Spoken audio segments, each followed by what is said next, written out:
No. And it's nighttime. Do you ever wonder how your house gets so messy so quickly? You have 2 kids. My daughter said you have 2 kids. Anywho, welcome to Yellow Dirt Urban Homestead. I am Asia and I'm an urban gardener growing in a small space in my backyard. I'm gonna show you something. I had a really bright idea to grow my vegetables. My fall starts outside and I'm gonna be super transparent with you all tonight. Give me 1 second. So in all my great wisdom of how I wasn't gonna grow anything inside the house and I was gonna grow it all out in the greenhouse with my tulle and shade cloth. Look at my Brussels sprouts. So I brought these in a few days ago, maybe a week or so ago, and I have been pulling the cabbage moth off of them inside of the house ever since.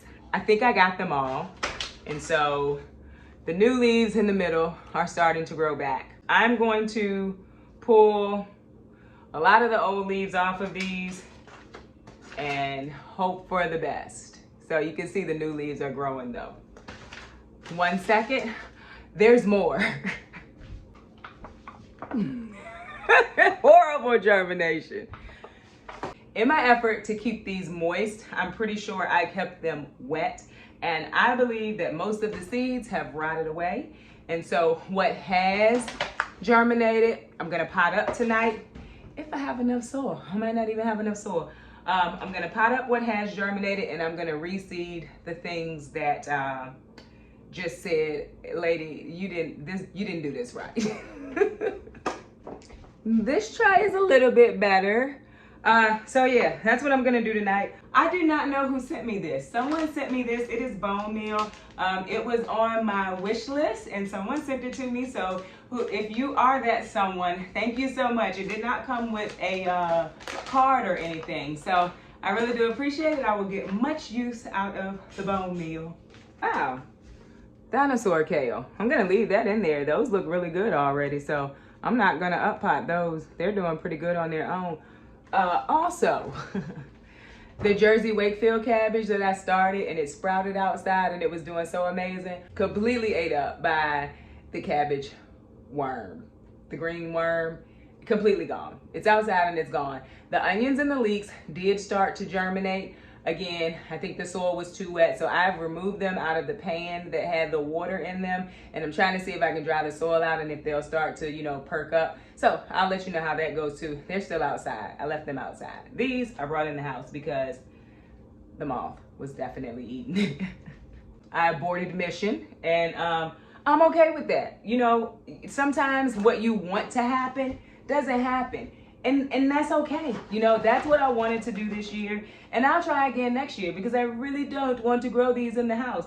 But if I'm gonna have seeds and not have to go purchase seeds from the store, I'm gonna have to do it in the house. And that's okay. Super excited about this cilantro that's coming up. And I can go outside and actually direct sow this outside. Which I might also try that too. And so I could sow these in the house. And I could also direct sow them.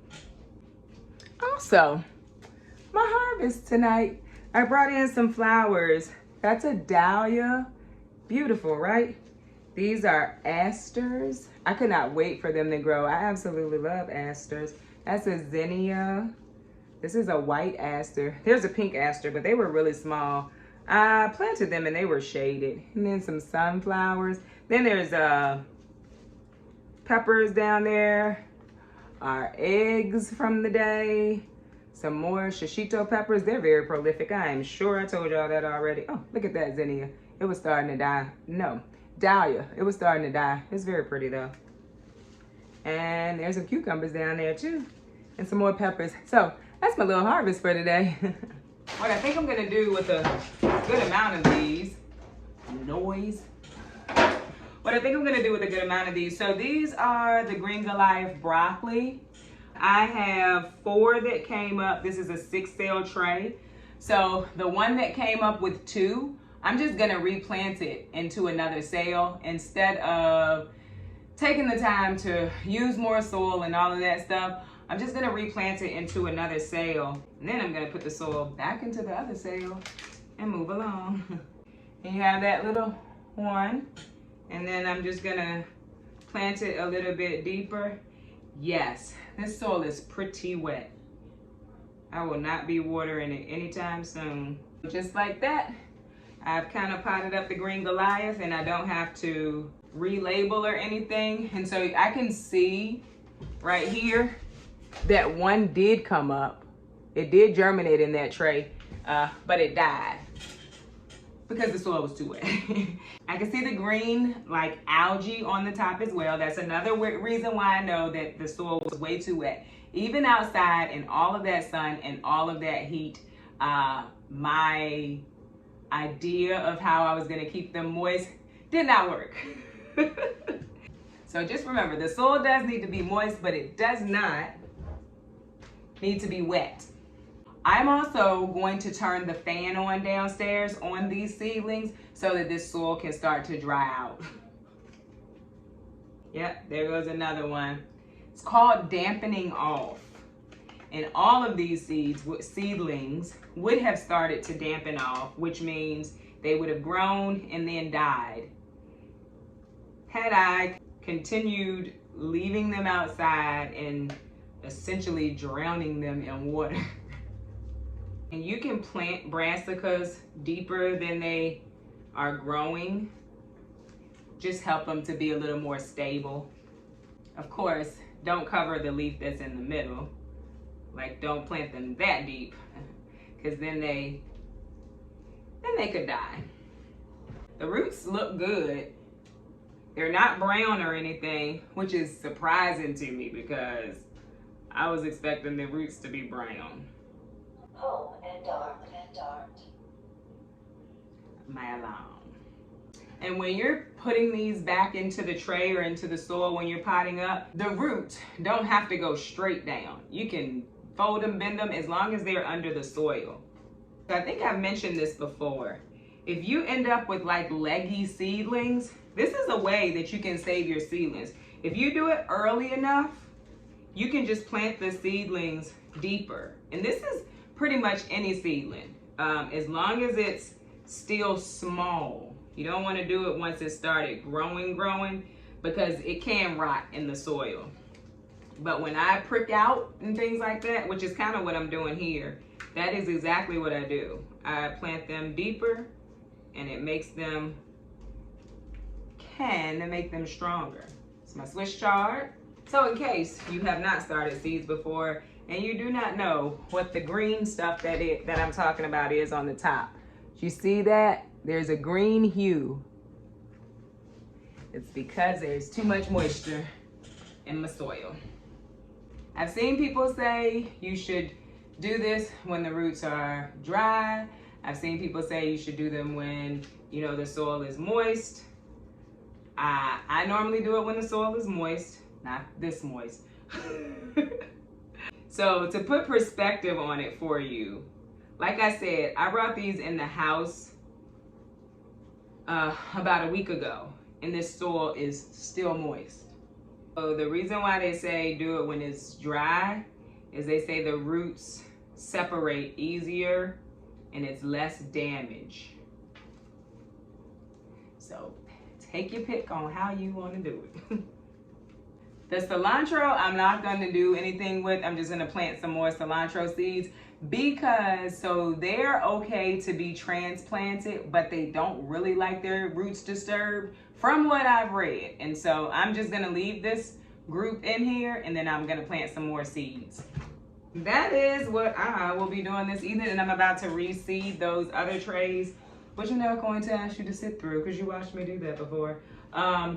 And I will give you a update before I post this video on Saturday. Today is Monday, and so they will have had a chance to kind of reacclimate to the area, to their new soil, to the fan being on, to dry it out a little bit. And so I will give an update. So wish me luck.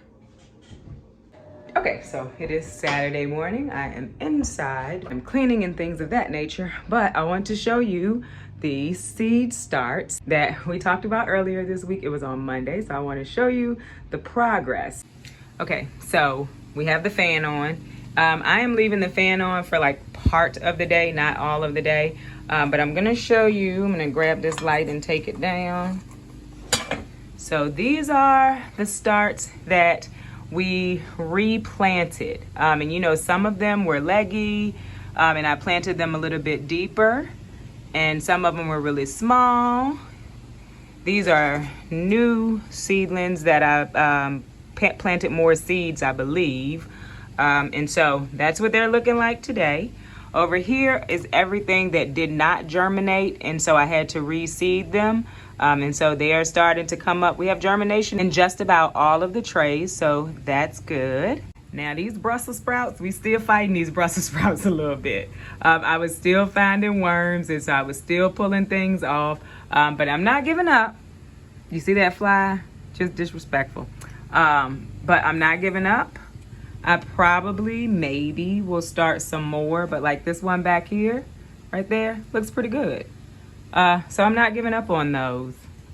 So if you are thinking about starting seeds, or if you've started seeds and it just did not turn out well, try again.